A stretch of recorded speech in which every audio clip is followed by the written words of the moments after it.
خرجت صحيفة لايف الإلكترونية عبر الكاتب متعب السلطان بخبر حقيقة قوي جدا تحدث فيه أن تثير الشكوك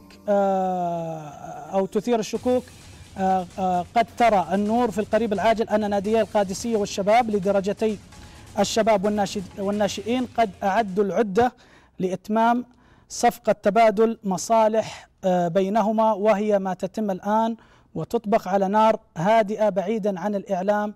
وتشير الشكوك إلى أن الشباب سوف يمنح القادسية بطولة دوري الناشئين، والقادسية سوف يمنح الشباب بطولة دوري الشباب. ولمزيد من الإيضاح ينضم لنا عبر الهاتف الكاتب أو كاتب الخبر ورئيس تحرير صحيفة لايف الأستاذ متعب السلطان. حياك الله.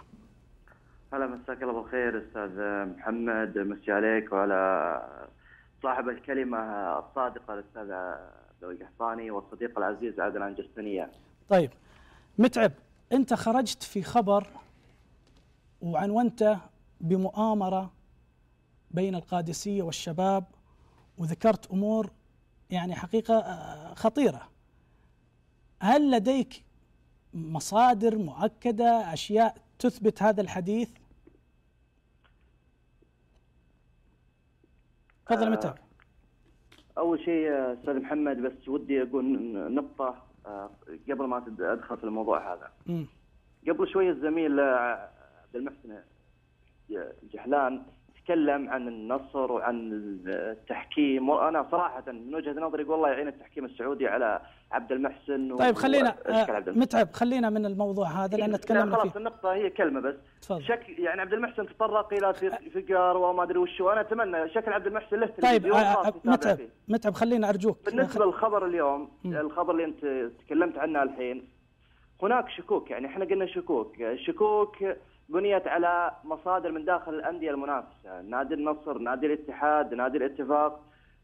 القادسية ينافس على دوري الشباب، والشباب ينافس على دوري الناشئين بجانب النصر والاتفاق.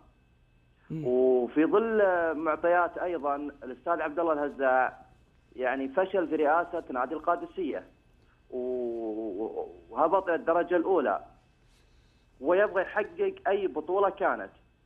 طيب يعني هو مركز على البطولة ذي بدرجة كبيرة، ونادي الشباب في باقي له مباراة في الدوري الشباب مع القادسية، والقادسية باقي له مباراة مع الشباب في الناشئين.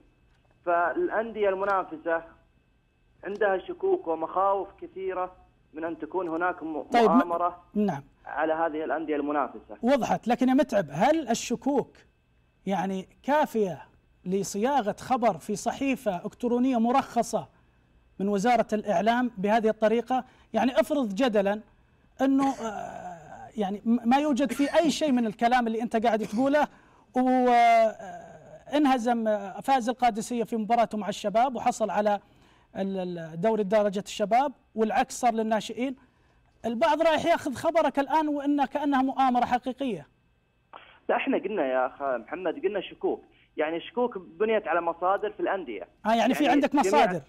جميع الأندية. احنا ما كتبنا الخبر يعني من باب إثارة، أو احنا بانين الخبر على مصادر أندية متخوفة من هذا الشيء وتنتظر يعني التصريح. احنا حاولنا الاتصال بنادي القادسية، حاولت الاتصال فيهم، ما تجاوبوا صراحة بالرد الاتصال علينا. والشباب؟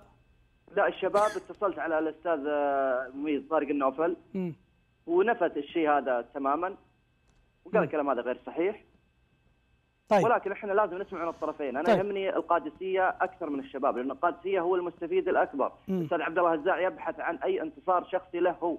اي، لكن انت الان حطيت طرفين كلهم انه بنيت عليهم مؤامرة. اسمح لي يا ليت الشباب عندكم الاستطاعة انه تدخلون المداخلة، والاخ متعب موجود معنا على الهاتف. طيب، معنا على الهاتف الاستاذ طارق النوفل مدير المركز الاعلامي